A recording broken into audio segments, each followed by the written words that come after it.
Can't hear.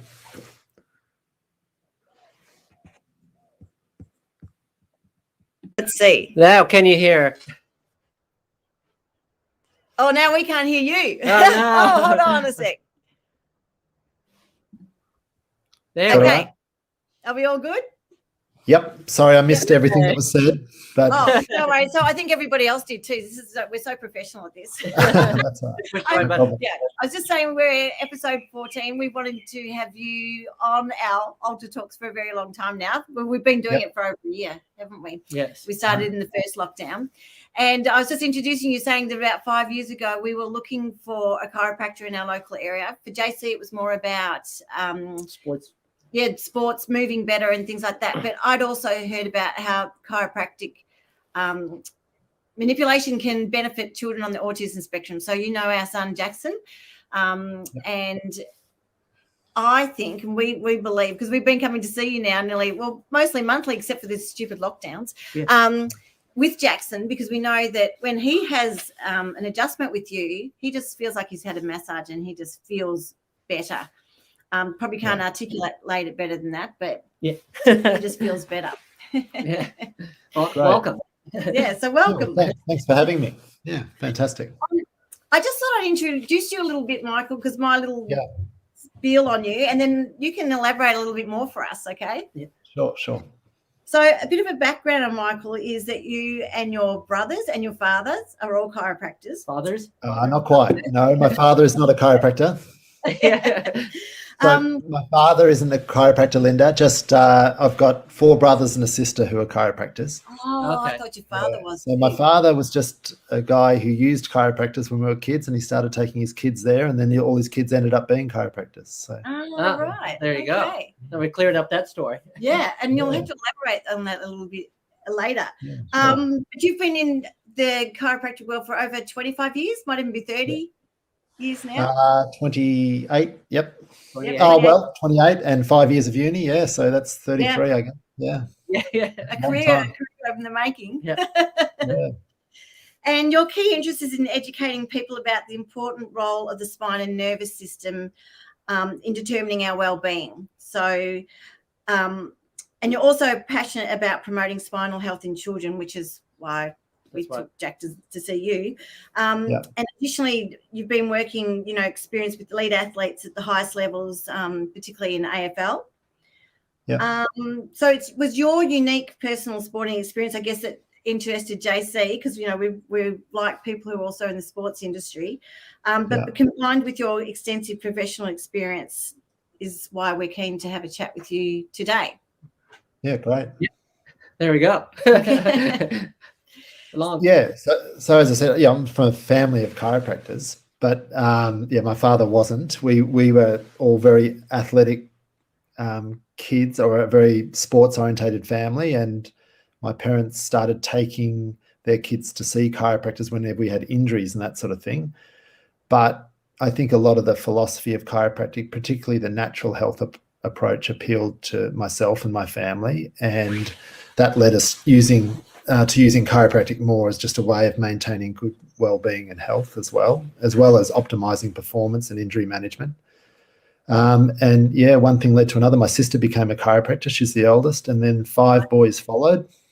One of those is now a lawyer.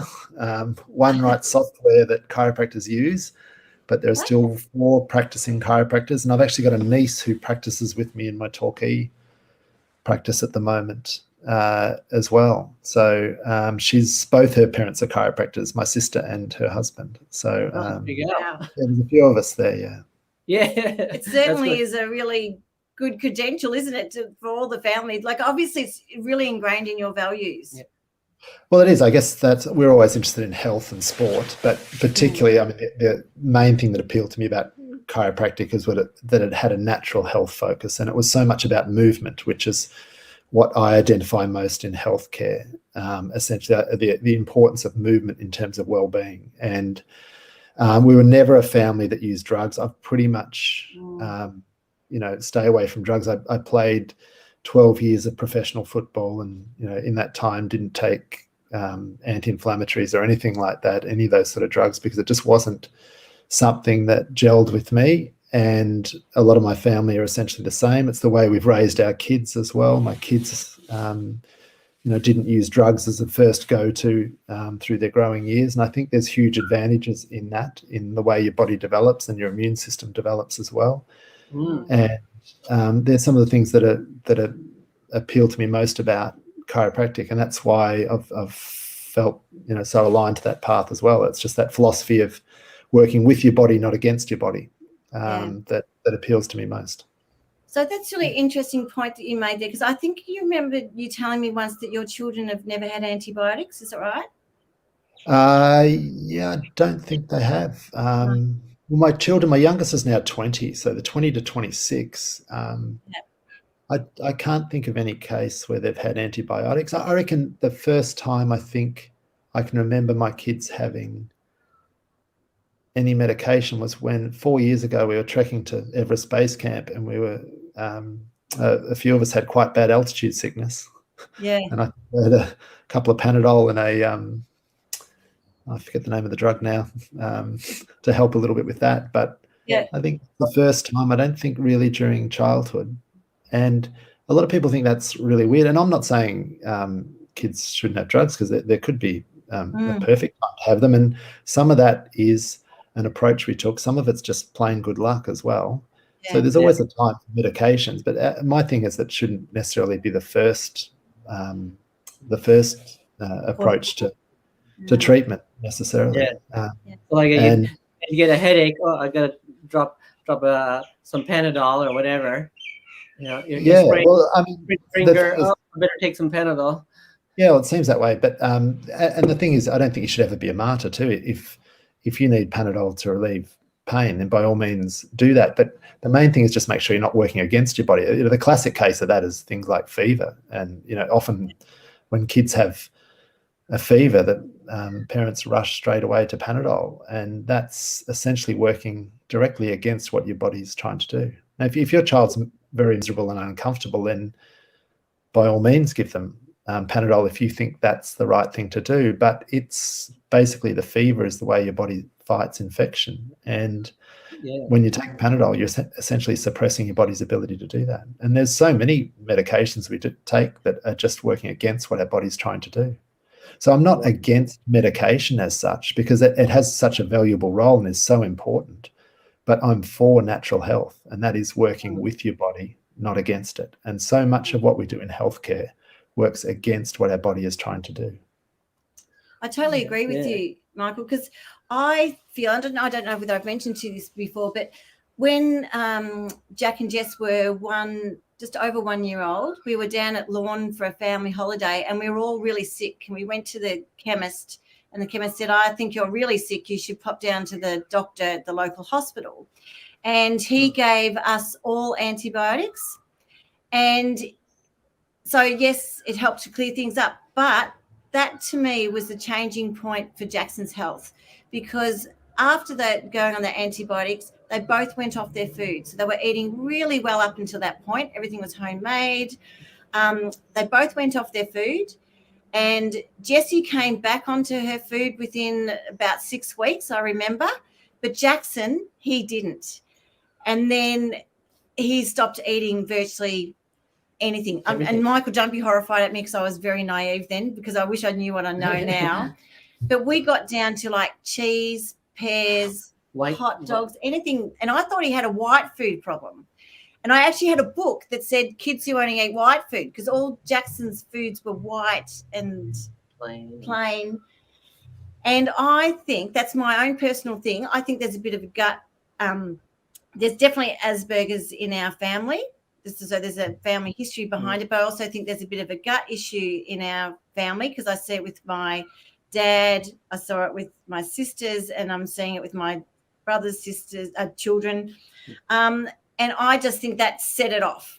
So Jack might have always been on the spectrum, but I think it took him down a deep dive, and it wasn't until we changed his food when we met JC and we started giving him, JC started, we started with one pea. One frozen pea and one frozen carrot. And that's how we built him up. And as you know him today, with, like I said, it takes a team, but with him today, one of his teachers didn't even know. We were talking to him the other day, and we were talking about some idiosyncrasies, and she had no idea. And she goes, I can't believe that Jack was ever like that.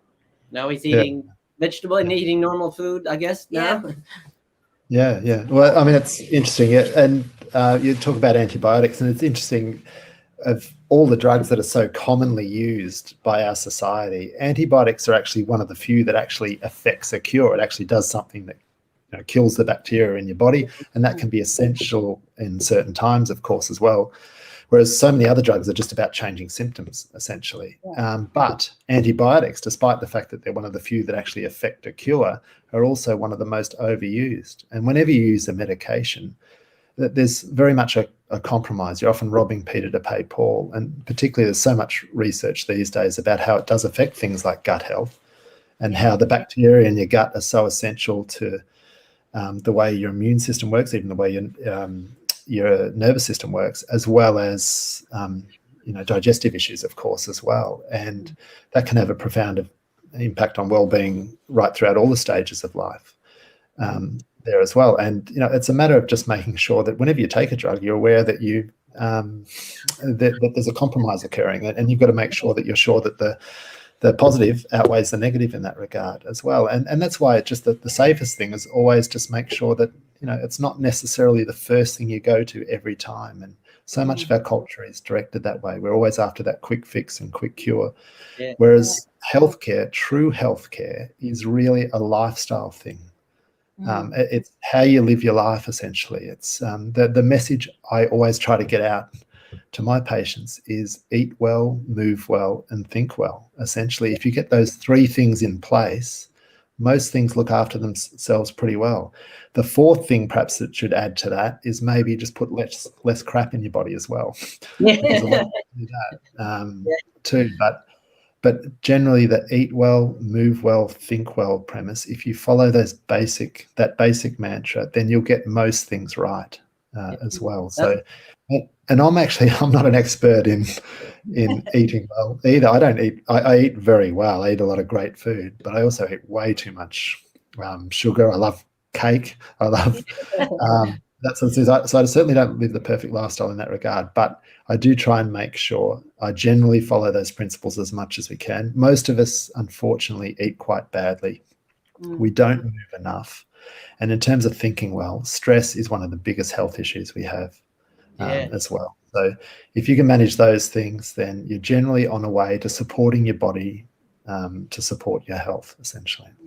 That's on the line of the blue zones and longevity, all those key points. I think they had 9. That was be part, all the same ones, but also be part of the right tribe.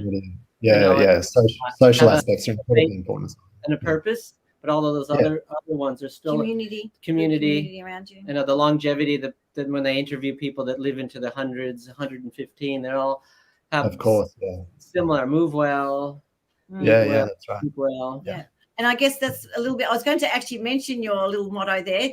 I call it a motto, or your tagline, because ours is fitter, healthier, happier. Because whilst fitness is our key reason that we have a personal training studio, but it wasn't just about fitness, it's about health and well-being. And in turn, we hope that makes people happier. Well, we're movement machines, basically. The better we move, generally the healthier we are as well. And that's essentially why I'm a chiropractor as well, because I believe so much in that principle. That the single best healthcare intervention there is, I think it's uncontroversial to say, is exercise. I don't think you can debate that there's anything that benefits well-being more than exercise. And it has so many flow-on effects as well. And that's why, that's essentially why. Yeah. Putting on the chat. I'm just putting on the. People can put in a comment if they want. I always forget to put that on. Yeah. And someone has just texted JC through saying, "I have a question." Yeah, I have a question from Will, who's doing a master's degree in exercise science, exercise physiology, and he wanted to know how you encourage people to move away from fear, avoidance, and normalized pathology. And for the lay person, that's encouraging people to move when they have an injury, like that shoulder. A lot of people just a back injury and a back or shoulder or neck, and that, okay, I can't do anything. They just. Yeah, well, I guess the message is making sure that they trying to help them buy into the understanding that we are movement machines, and the better we move, the healthier we are. As we age, when we move less, we age more quickly as well. That the people that age well, as you were talking about before, are the people that stay active later in life. And it's the same with injury management as well. It's trying to get back to doing as much of your normal stuff as you can, as quickly as possible, without aggravating the complaint. Will always help you recover. It's the same, this has been well understood in, the recovery from work injuries, sporting injuries, so many different things. And yet probably even when I graduated 28 years ago from uni, a big thing, like obviously chiropractors are often, recognized as being back pain type doctors, and a lot of the treatment back then, the standard treatment, I'd like to say not chiropractic. I think one of the main thing chiropractors have always focused on for the last 125 years is moving. That's what the profession is built around essentially, and particularly how movement stimulates healthy nerve function. But one of the most common things we'd hear is people would come in and say, "Oh, look, I had this back injury at work or at home or whatever, I lay in bed for a week as I was told to, and I got out and it's still not better." And that's what we have always known, is that that's a way to make a short-term problem a long-term problem. Any joint in your body that doesn't move well, whether that be your hip, your knee, or your spine, if it's not moving, it's under more stress and it wears out more. And one of the key things that movement does is stimulate nerve function. Your nervous system runs the whole show. When it's better balanced, you're better balanced as well. So one of the best things you can always do is get moving as much as you can. Even these days when they do surgery, for instance, with knee replacements and hip replacements and that sort of thing, the patient is up moving often within a few hours of the surgery as well, because if you lose movement for any significant length of time, the path back is so much harder. Totally agree. So important. Just see that from fitness, those people who unfortunately for one reason or another, or their choice, that choose not to continue their training during all these lockdowns, they always come back. It's a step back versus a step forward. I was just telling the client today on Zoom, saying how pleased I was she finally joined us on Zoom, and she's so happy because it's not just about the exercise, it's about moving, and they're connecting with someone and just feel better because of it. But I told her she'll come back into the studio when we reopen, and she won't be coming back, one or two steps back. It's one of the sad things about this time, is that it's the time where people perhaps need exercise the most, as much for their mental well-being as their physical well-being. Yet a lot of the options that people have used for their exercise have been shut down. So, and I can understand some of the reasoning behind that. I don't agree with all of it, but I can understand some of that. But the thing is that it has a significant compromise on well-being as well, when it is such an important part of resiliency is to maintain good lifestyle habits, and exercise, I think, is right at the top of that. So Michael, sorry, I had a two-part question. Chiropractic has been around for 125 years. 125 years, is that what you? Yeah, something like that. Yeah. And is like the philosophy of chiropractic 125 years ago, how has it, I guess, evolved to today? I guess it started in America, didn't it?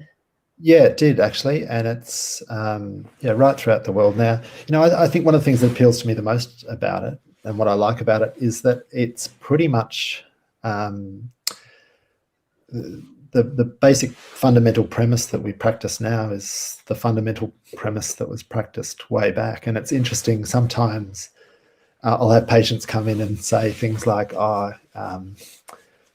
chiropractors are so much different. My doctor's really happy to see, he said some of the old chiropractors weren't so good, but these new ones really understand what's going on, when really the fundamental premise hasn't changed, and that is that movement is so important, and that movement drives healthy nerve function. And it's just that so many other things throughout that time have changed as well. And I really think one of the most appealing things to me about the profession is that the fundamental principle that it was founded on a long time ago is a fundamental truth, and that is that we're movement machines. When we move better, we're healthier. And the whole practice of what we do, that while techniques change, and also the understanding of why things work changes, the actual fundamental principles of what we do are often very similar as well. I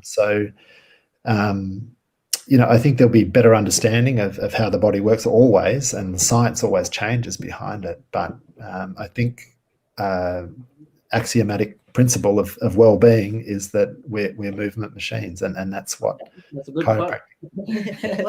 I didn't get that word. The movement machine. Oh yes, I know. I've already written that one down. Oh, Sorry, right, I've been writing little notes down, Michael, as I go. Is that copyrighted? No, nothing's copyrighted. No. Like eat well, move well, think well, less crap. We That's- are yeah. movement machines, yes. And I would add another one just into that one. Is don't do stupid stuff. That's what we tell our kids. Don't do stupid stuff. You can't get in trouble if you do stupid stuff. Yeah.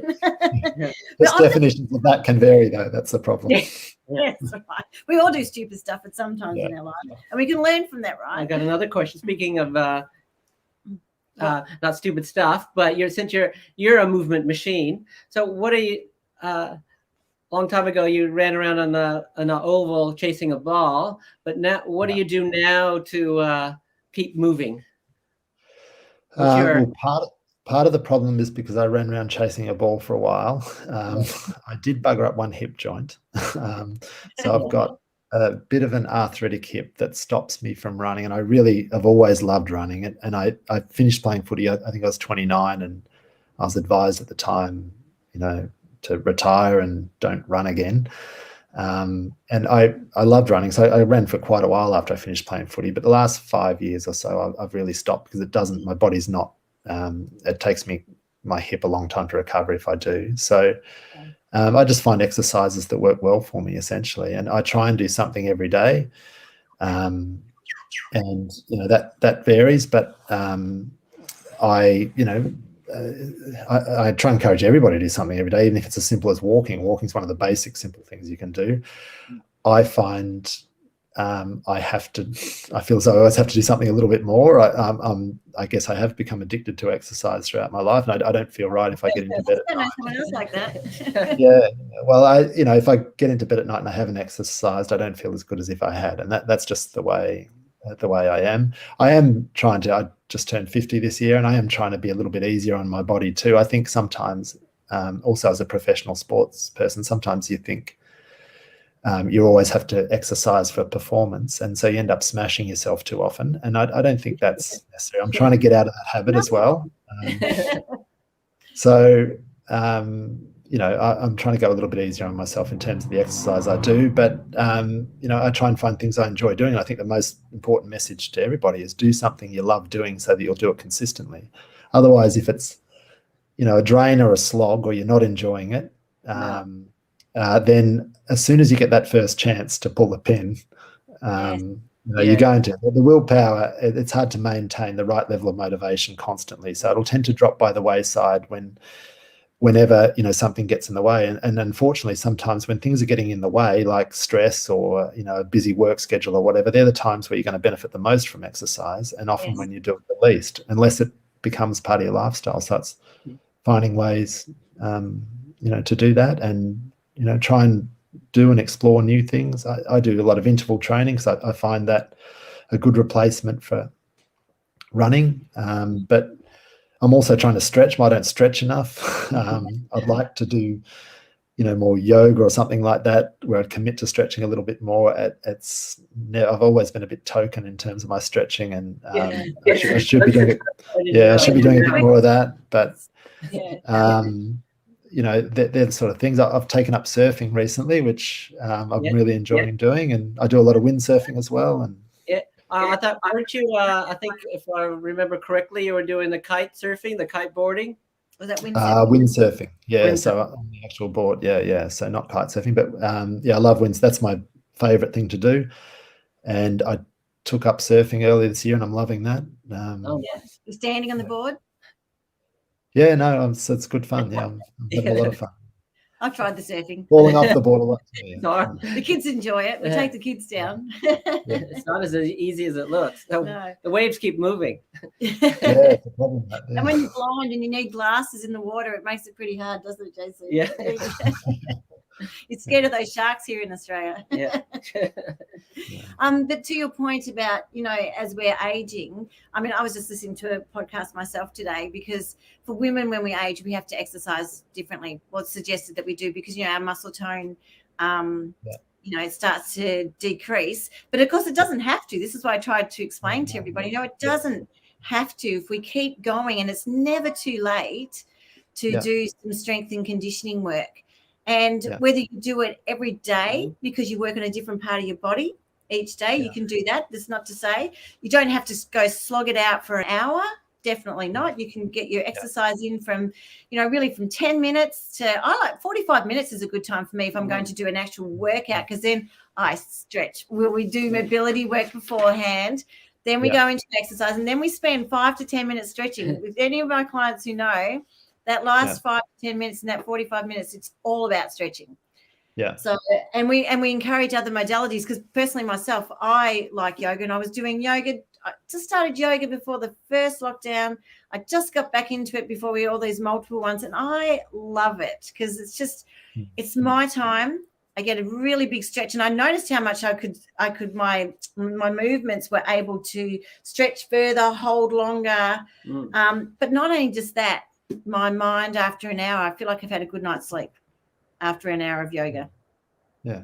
So the benefits don't die off after a certain age, and they only become more important because a lot of the our incidental innocuous movement as we age gets reduced. We're not running around in the playground anymore and that sort of thing. So it's just important to commit more to make the effort to make it part of your lifestyle as you age. But the benefits, and all the research is showing that now, in terms of improving muscle mass and cardiovascular health and that sort of thing, it doesn't taper off after a certain time. And there's so many great examples of people living that philosophy everywhere. But that's a great message. Do you have a question? I got more question. Another. I guess in terms of chiropractic assessment and what you do, we have a few clients that have versions of arthritis. Yeah. And they're a bit wary of going to see anybody or a chiropractor. How would you speak to somebody with the beginning signs of arthritis in the hands, a little bit in the shoulder? Knees, joints. Well, I mean, the most common, there's different types of arthritis. Sometimes there's systemic inflammatory disease, which has a very different presentation and that sort of thing as well. But the most common arthritis most people associate with is just wear and tear. And that wear and tear is commonly due to poor movement or stress on joints from previous injuries, etc. And really, one of the whole things about our practice is improving movement in joints, essentially, whether they're arthritic or not. You can't undo arthritis, and we don't essentially treat arthritis. We try and improve movement. And if a joint moves better, and sometimes very arthritic joints, you can get moving better as well. All you want to try and do is make sure you're moving a little better as you're aging, not a little worse, because the default always is to move a little less, particularly when you already have that process of wear and tear or arthritis in your body. And my hip, for example, I thought I would have had hip surgery a long, long time ago. And I think one of the key reasons why I've avoided it is because I've kept moving and kept exercising and done a lot of strengthening and a little bit of stretching to try and keep it functioning as well as I can. And there may come a time where I need surgery for that. It could be just around the corner. It could be years away, or it may never happen. But there's no reason, having arthritis is no reason, to not exercise or to not seek treatment for it as well. It's just like the best thing you can do for arthritis is very often keep the joint moving, as long as you're not aggravating it too much. But sometimes, of course, if joints don't work well, exercising them can be a little bit like hammering a bent nail if you're doing the wrong sort of exercise. And that's where it's important to get advice and sometimes treatment to help prevent that from happening. So on that note, most people would think that coming to a chiropractor, you just adjust the lower back and the neck, and that's it. Do you do work with the hands, the shoulder, elbows, knees, ankles?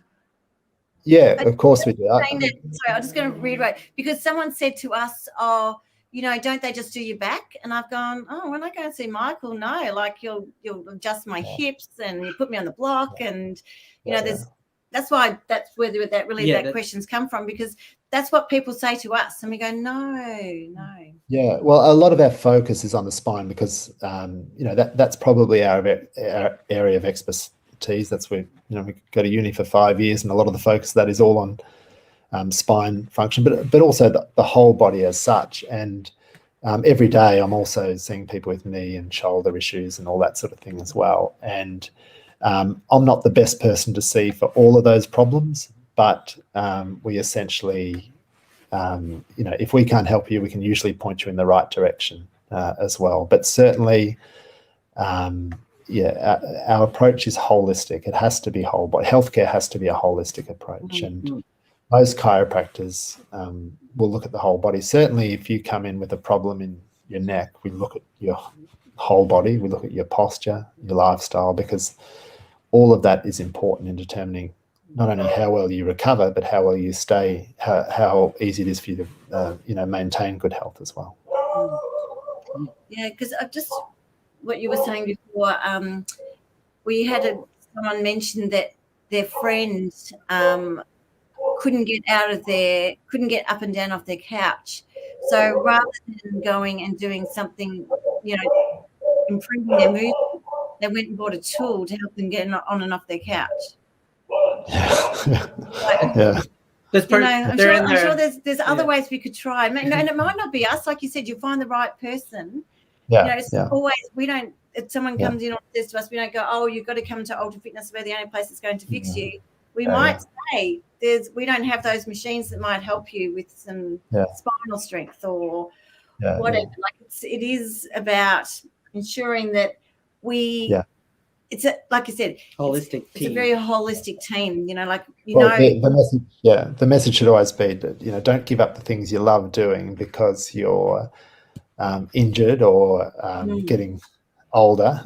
Try and get your body as healthy as it should be, so that you can do the things you want to do. The main thing, and the thing that motivates most people to have consistent chiropractic care or consistent exercise, is because they want to do the things they love doing for as long as possible.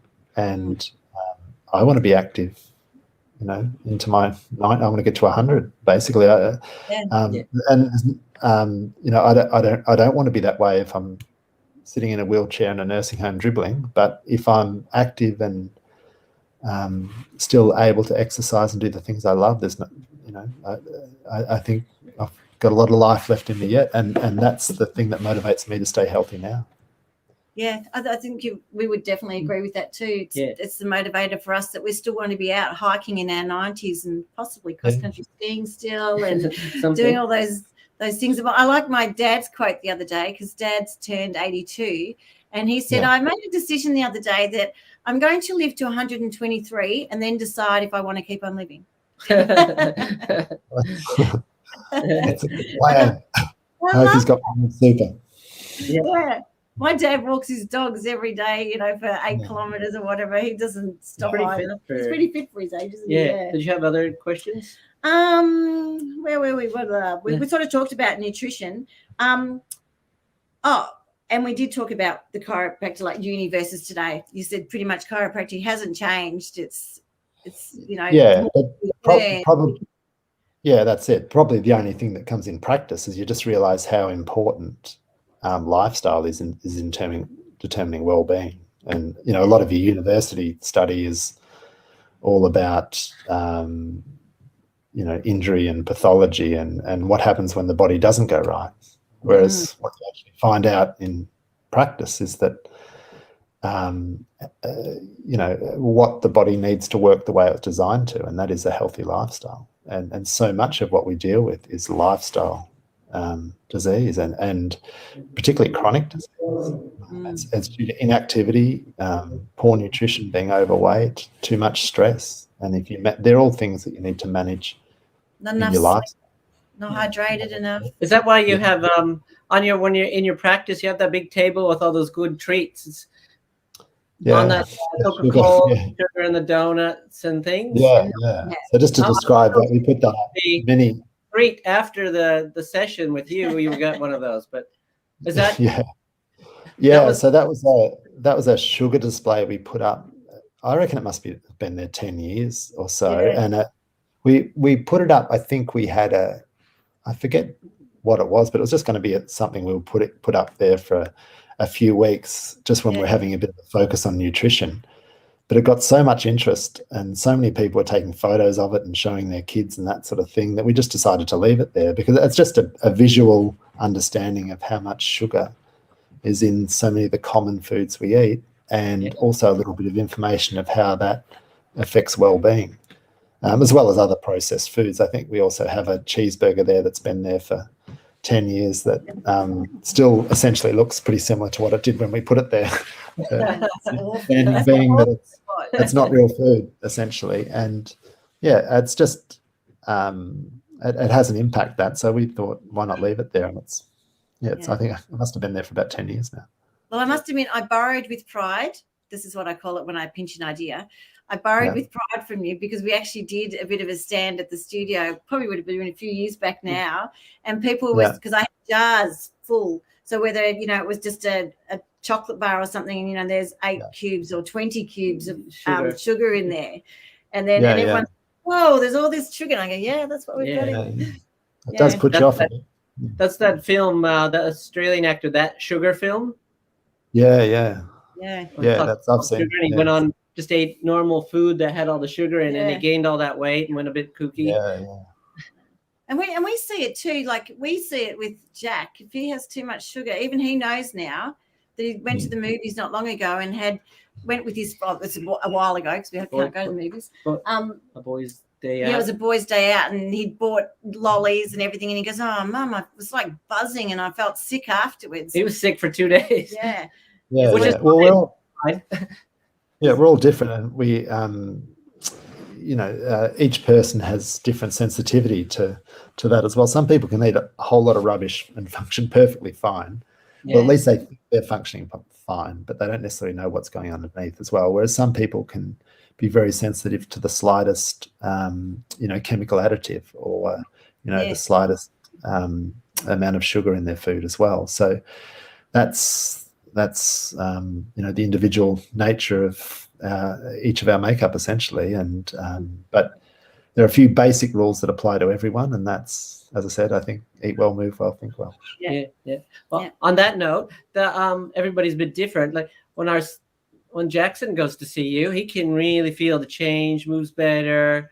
He's a bit taller, and he feels, oh, my fingers are tingling. I feel better, a bit livelier. Whereas Linda and I, you're hitting us with the hammer, and then we don't really, we don't feel that the change that much. And I know somebody else that goes to see you, that she's a bit in her 70s, 80s. She really feels a big change in her system. You talking about Margaret? Yeah. Oh, she's in the 80s, Margaret. Yeah. And she wished she could see you more often, but and when another person sees you, and they can feel it takes a while for that change to have an effect. And but my question is, when people come to see you, can you sort of feel, when you're working with them, how much change they're going to have, or feel their stress? Very often. Stress. Very often you can, but not always. It'd be like you, when a client comes in and they exercise with you, you can see, this person's going to make a lot of progress quickly, or this person's going to take a bit of work as well. But as I say, one of our highest priorities is getting kids in when they're young and growing, because we can influence patterns of posture and movement a lot more easily during those growing years. Whereas people your age or my age essentially have had patterns sitting there for not years but decades. And sometimes a subtle change in that can make a big difference to how you feel, but sometimes that takes time as well. So the goal is to try and make sure you're moving a little better all the time, not a little worse. But you get so much more bang for your buck when you're young and growing. Yet a lot of people don't understand that concept with kids. I think, why would a kid go to chiropractor? They don't tend to have back pain, yet if you take an x-ray of your spine when you're an adult and have a look at the posture and alignment, most of that posture and alignment developed during the growing years, and that's where it changes. And that's why we encourage kids to be checked. And we see 95-year-old. I had a guy in for his first adjustment that was 96 last year, but we've got a few in their 90s and quite a few in their 80s and that sort of thing as well as patients. And it's never too late, because we all have the same physiology. As I say, we move better when we're healthier, but it's so much easier to influence younger, of course. Yeah. So I'm just going to bring down to one probably of our last questions, really, because taking up your time. We've been going on for a while. Yeah, we've been talking for 42 minutes. There wow. you go. Is that, not that I really want to bring up COVID, but what I'm hearing is, because I know that my children are not getting to see you regularly because we're sort of on and off, and of course they've got teenage years. We're trying to find a time for them to come now. Now they can come on their own and see you, but they haven't been, and neither have I, as regularly as we were just because of COVID. So is that having an impact? I feel it is. Sorry, I'm going to call it out because you know how my hand gets tingly. So that really bothers me, not my left hand anymore, but my right hand does, because I know that I need to have an adjustment regularly. And I know the kids are sort of missing it as well, or Jack is, because he's really noticeable. So what do you say to that? Like, well, it's like, as I say, it's like I was saying before, a lot of the things, it's a time where a lot of people have got, greater challenges physically and mentally as well, and we're sometimes denied some of the things that we use to help us cope with stresses in our lives as well. And our practice, I'm grateful that we've been able to stay open, but it has limited care at times. This is one of those times when we're locked down. Our care is supposed to be limited a little bit more to more urgent care, but it's, I really think it's a bit of a shame that so many things that people look to help them cope are taken away from them, at a time when they need it most. And that includes, people that, are regular going to gyms, or, having a regular game of soccer with their mates, or a regular game of tennis. That's the physical, mental and social aspects of well-being that we've been taken away from us at a time where it's so important. And it does worry me a little bit that we're measuring a lot of this based on one metric only, and that is the number of cases that show up each day, as opposed to a more holistic approach to how it's affecting our community. But I'm sure there's a lot of people that feel exactly the same way, and a lot of people that feel very differently as well. It's one of those things. Well, I guess. Sorry. On that note, can people access your website, and do you have some information on what on that website what people can do? Like a home little picture. There's if they want to look at our website, it's just sextonchiropractic.com.au, and there's some general information on that. We don't put a whole heap of different exercises and stuff like that on it as well, but if anyone wants to get in touch, they always can via that. And we are open. As I said, we're open. We've always been open, which is good. It's just sometimes our care is a little bit restricted during the full-on lockdowns. But we're there to see people that need us. Absolutely. Yes. Oh, good. Well, we'll make sure we put that link up. Yes. Yep. We'll definitely put that link up, because this will just go on to our Facebook page. And where else does it go? YouTube. I don't know. YouTube. We're no experts at this Twitter. Social media. We actually really just enjoy it, which is why we want to thank you today for taking the time out to have a chat to us, because we really do believe it's important that everyone keeps moving. It's for you. It's eat well, move well, think well, and surf well. And surf well, yeah. And for us, it's being fitter, healthier, happier. And it's about having a community of people who are here to help people with their health and well-being, is the way I look at it. So we're grateful that we have you on our side, that we can send people to you, and you can send people back to us, and that we can share what we know with other people, because I think that's part of the joy we get out of having Ultra Fitness. It's not just people coming into our studio and us working with them. It's how we can help our broader community. And that for us is by able to doing these sorts of things and sharing this information around. Yeah, absolutely. Glad to be part of it. Thank you, Michael. Thanks And for asking. hopefully the kids and I will be back to see you soon. Yeah. And look forward to it. I need to get my tingly hand fixed. It's really bothering me. Yeah. All right, Michael. It's been a pleasure. Thank you. And we'll see you soon. Great. See you later. Thank you very much. Bye. Bye.